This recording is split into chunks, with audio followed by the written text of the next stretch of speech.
Hi, I'm Shan Wu. Happy New Year to everybody. And here with a Under Color of Law analysis of the annual year-end report that the Chief Justice does for the Supreme Court. So this year, Chief Justice Roberts did something a little bit different than last year's, which was really incredibly inane and irrelevant. Last year, he decided to focus on the dangers of AI.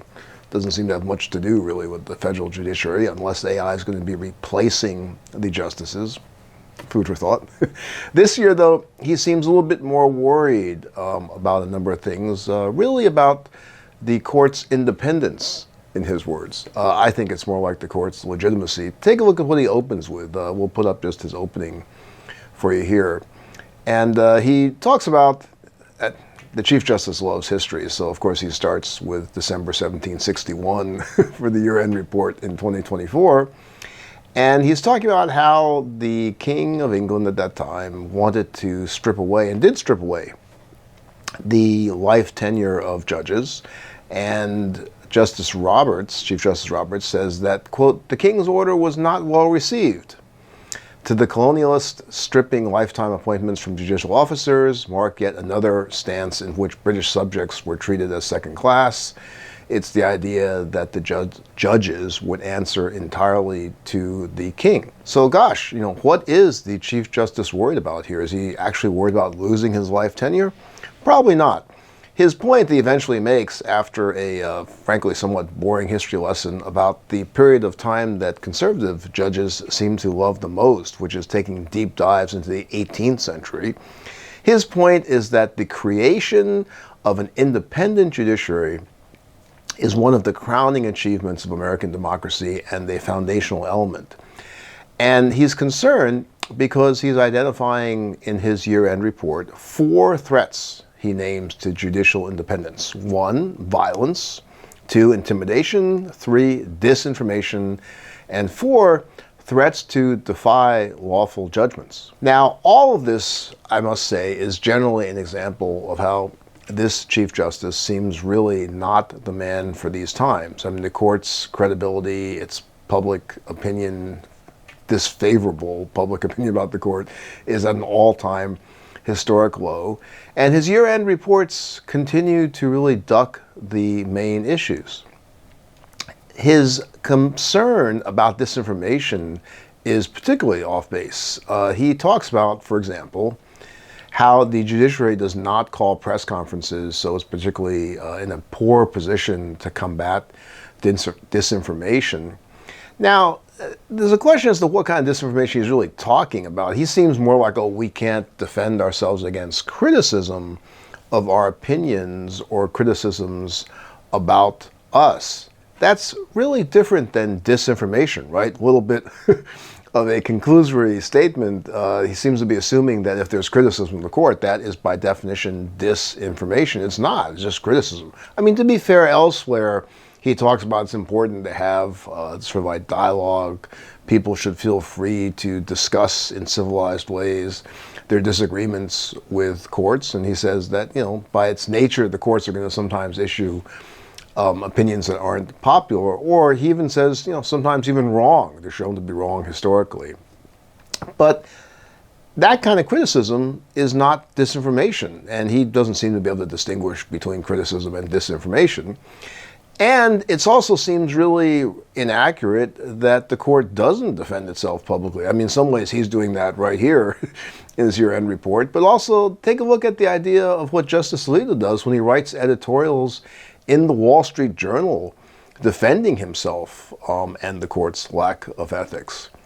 So he also does, he being Justice Roberts, a lot of pearl clutching about unnamed public officials who may be intimidating the courts, maybe even refusing to obey Supreme Court rulings or court rulings. Maybe refusals like the one suggested by the incoming Vice President of the United States. Take a listen here. I think that what Trump should do, like if I was giving him one piece of advice, fire every single mid-level bureaucrat, every civil servant in the administrative state, replace them with our people. And when the courts, because you will get taken to court, and then when the courts stop you, stand before the country, like Andrew Jackson did, and say the Chief Justice has made his ruling, now let him enforce it. That whoever is in charge, agree or disagree with them, you have to follow the rules. If those people aren't following the rules, then of course you've got to fire them, and of course the president has to be able to run the government as he thinks he should. That's the way the Constitution works. It has been thwarted too much by the way our bureaucracy has worked over the past 15 years.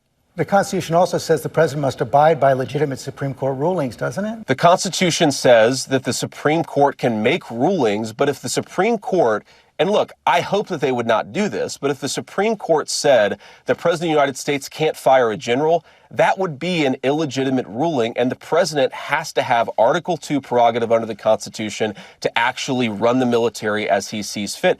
This is just basic constitutional legitimacy. You're talking about a hypothetical where the Supreme Court tries to run the military. I don't think that's going to happen, George. But of course, if it did, the president would have to respond to it. There are multiple examples throughout American history of the president doing just that. So that particular quote by President Andrew Jackson that J.D. Vance is alluding to, which is, the Chief Justice has ruled or something, let him enforce it. First of all, let me just point out, that's probably apocryphal. I mean, there's no proof that he actually said that. That was his thinking about his reaction to a particular decision, but whether he actually said that or not is really questionable.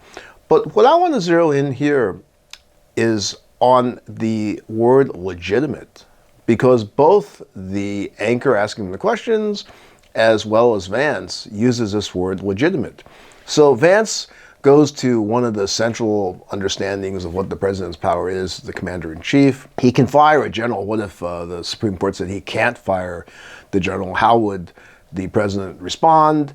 He says the president has that absolute power to fire, command the military, and there have been, quote, many examples of something like this throughout history. I'm not really sure what he's talking about there, whether he means examples of where a president had to defy the Supreme Court, or whether he's just making the rather, vacuous point that, the president commands the military lots of times. I'm not sure what he's talking about there.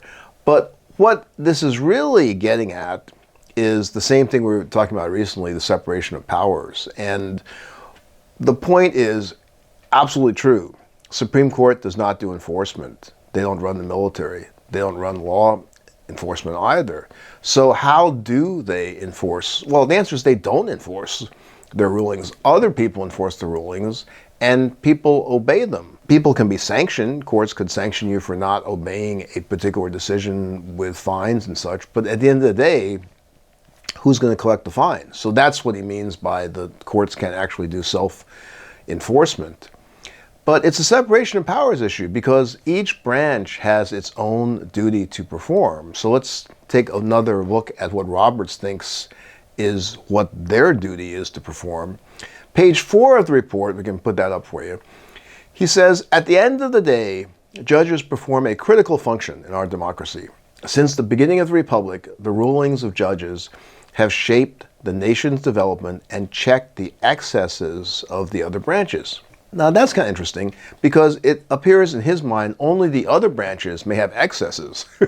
What about when the Supreme Court has excesses? Page 9 of the report is 15 pages. Actually, we won't go through all of it. You could spend hundreds of pages dissecting all the things that are wrong in the end of the report. But page 9, another thing to focus on here, we'll put it up. The federal courts must do their part to preserve the public's confidence in our institutions. We, judges, must stay in our assigned areas of responsibility and do our level best to handle those responsibilities fairly. We do so by confining ourselves to live cases and controversies and maintaining a healthy respect for the work of the elected officials on behalf of the people they represent. So on that last point, the maintaining the healthy respect, does he mean healthy respect like this? Take a look. Last week, the Supreme Court reversed a century of law that I believe will open the floodgates for special interests, including foreign corporations. That's where Justice Alito at the State of the Union address by President Obama is grimacing at Obama's criticism of the court, shaking his head saying not true. Or what about when Alito flies flags that are associated with those rioters on January 6th, extremists who continue to this day to deny that Trump lost the 2020 election, who continue to this day to question the legitimacy of the election.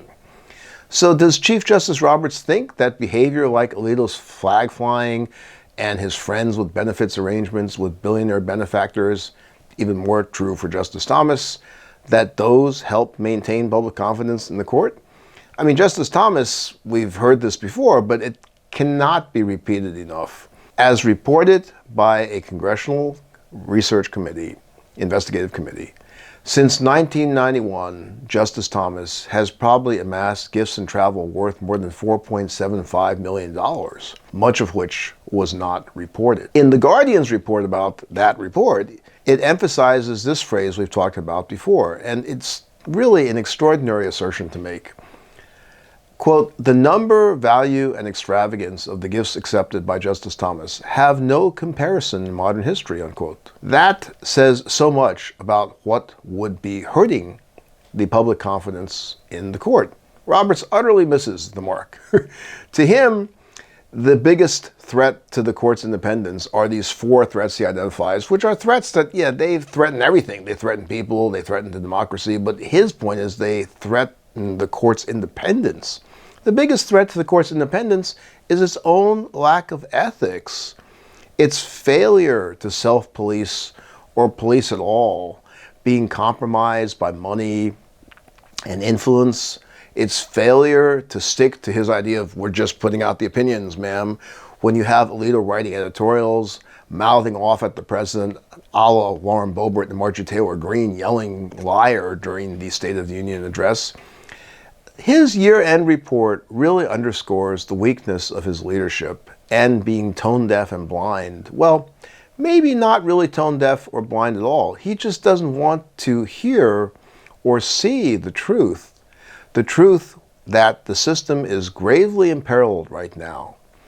And he should, if he really wants to talk about a threat to the judiciary, such as like when Trump is insulting judges right and left, why doesn't he name Trump?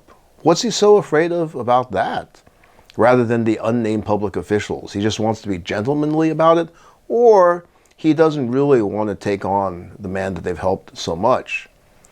It would be helpful, it would be a start, if the Chief Justice would not be afraid of the truth that is endangering the system, but maybe he is afraid of that truth because if he were to help bring it to light, then this system that has brought him so much prestige and power, he may feel like that's threatened.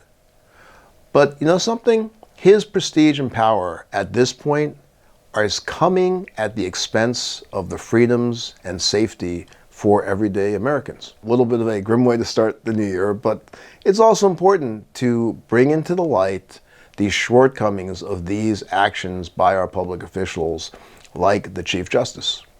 That's it for now. We'll talk to you soon. Thanks again for the replies and the comments. Do make sure to follow us, and looking forward to talking to you a lot in the upcoming year. See you soon. In collaboration with the Midas Touch Network, we just launched the Legal AF YouTube channel. Help us build this pro-democracy channel where I'll be curating the top stories at the intersection of law and politics. Go to YouTube now and free subscribe at Legal AF MTN. That's at Legal AF MTN.